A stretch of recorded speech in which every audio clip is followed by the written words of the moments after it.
Yo, what's going on, everybody? It's your boy Richard Ramon. Welcome to the channel. All right, so let's just have a real quick conversation about the most recent round of releases that we've seen from WWE. We all know who's on the list. I'll do a more in-depth video going over it later on, but I just got to put this out here because I've seen not one but two different videos. And pretty much the first person that made a video who was freaking Dave Meltzer and Wrestling Observer Online, whatever their name is called. Why does anybody ever listen to Dave Meltzer? Like, seriously, why do we still listen to him? Well, not we, y'all. I don't listen to Dave Meltzer because Dave is just a disgruntled whatever. I think Dave has some type of issue where he wanted to get hired by WWE and they probably said, and just let it roll. All right, cool, whatever. Either which way it go, everybody seems to be dogpiling on Triple H that he's the one that made this whole list of cuts. Well, that could be true. But unless you've really worked inside any type of corporate setting, there's a structure that goes down, that happens. And unless you know what that structure is, you're going to be making a whole bunch of wild assumptions. Is Triple H the head of creative? Absolutely. Does Triple H have the authority to make roster cuts? Absolutely. Does he has the final say-so on who get cut? Absolutely not. He does not have the final say-so. Triple H has a boss that he has to answer to. He is nothing more than a department head. He does not have the top position in WWE. His department, creative. That's the department that he controls. So yes, he does have a final say when it comes to that department to an extent, but he also can get vetoed by TKO at any given time. We just seen a whole interview came out last week where Ari Emanuel, Mark Shapiro, was talking about how they have total control over creative in WWE, but yet and still, we just forgot that they even said that. Like, come on now, that's crazy. The whole thing with Pat McAfee, we know where that came from. That was not a Triple H decision. That came from over top of his head. So here is how I really think what happened with these cuts. TKO probably made the call like, hey, we need to clear up space on the roster. We need to save money, XYZ, whatever.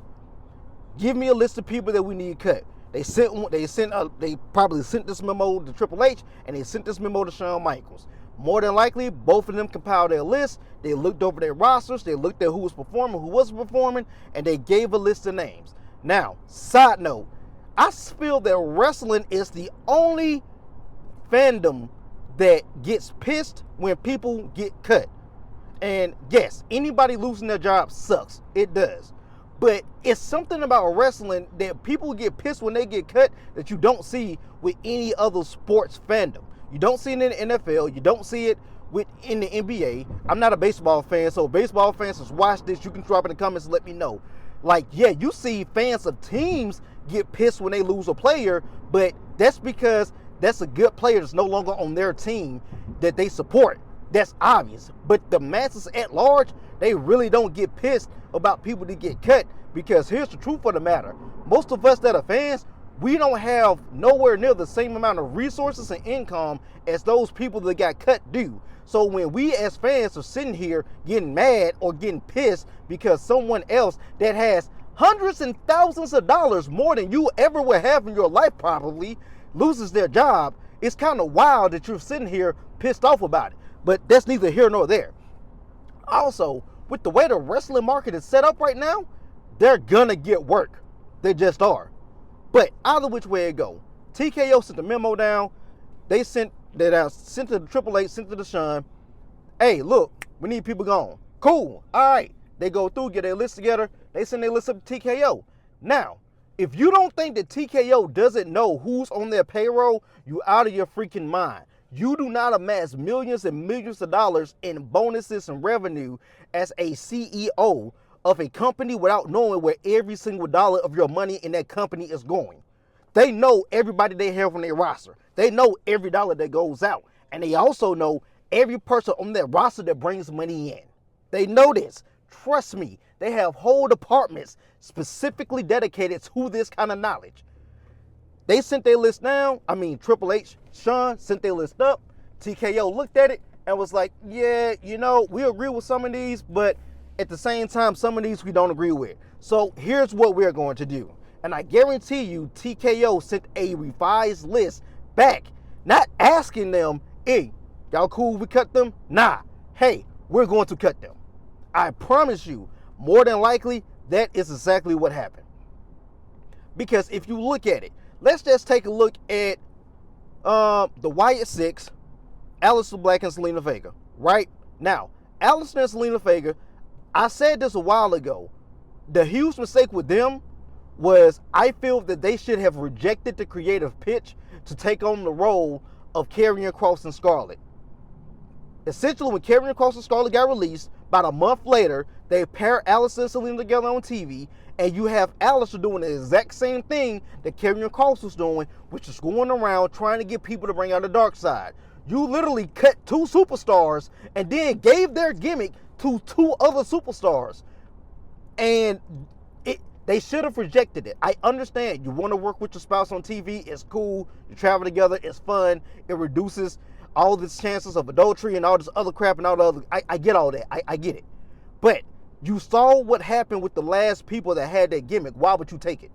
I'm not saying they deserve to get fired. I'm just saying that when you're in a job like this, you got to think smart. Being a wrestler is about trying to get over. You've seen how the gimmick worked before. The gimmick, while it did work, the problem was creative did not give the gimmick the proper time it needed to really, really breathe. That was the issue. And the same thing happened again. But when you look at Aleister and Zelina, when you look at the Wyatt Six, there's a common trend. Those gimmicks and characters that they had are more wrestling-based gimmicks. TKO has always said that they are looking to dynamically, is dynamically the right word? No, I don't know what the right word is, but whatever. They are looking to totally reshape, well, they didn't say totally, I'm saying it, but they are looking to reshape the WWE fan base. Case in point, in the interview that they came out, they said, hey, we know that we've made some changes that some fans are not going to like, and that's okay. But we believe that the fans that we are losing, we are going to replace. Okay, replace them with who? What demographic are you trying to appeal to? And here's the thing. If you want to know the demographic that TKO was trying to appeal to, look at Cody Rhodes. Cody Rhodes is the perfect embodiment of everything that TKO represents.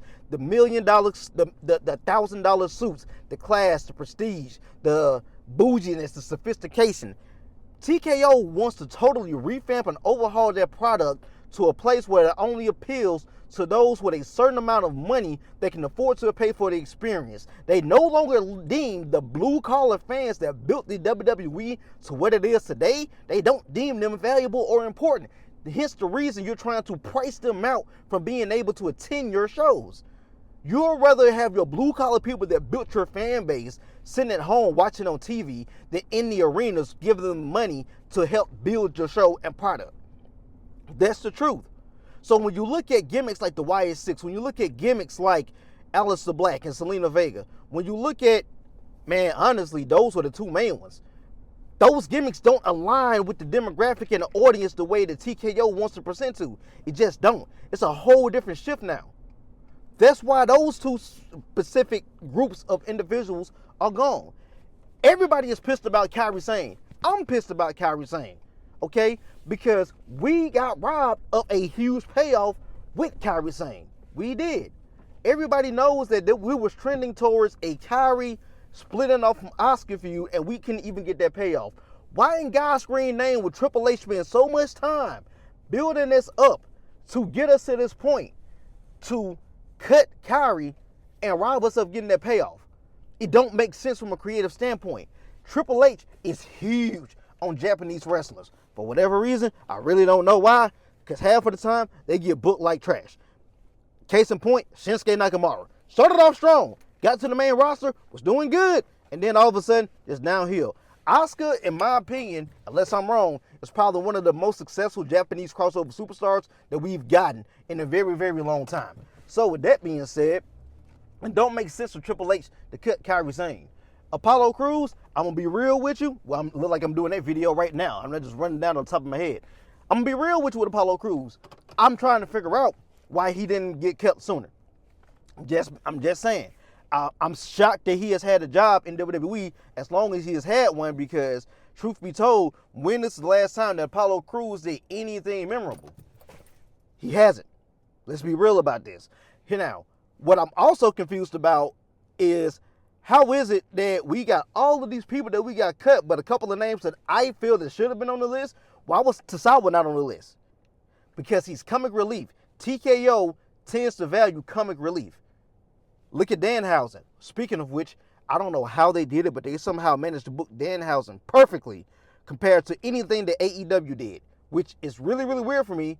But again, with WWE being an entertainment company, now I kind of see it makes sense. But Danhausen, comic relief, look at him.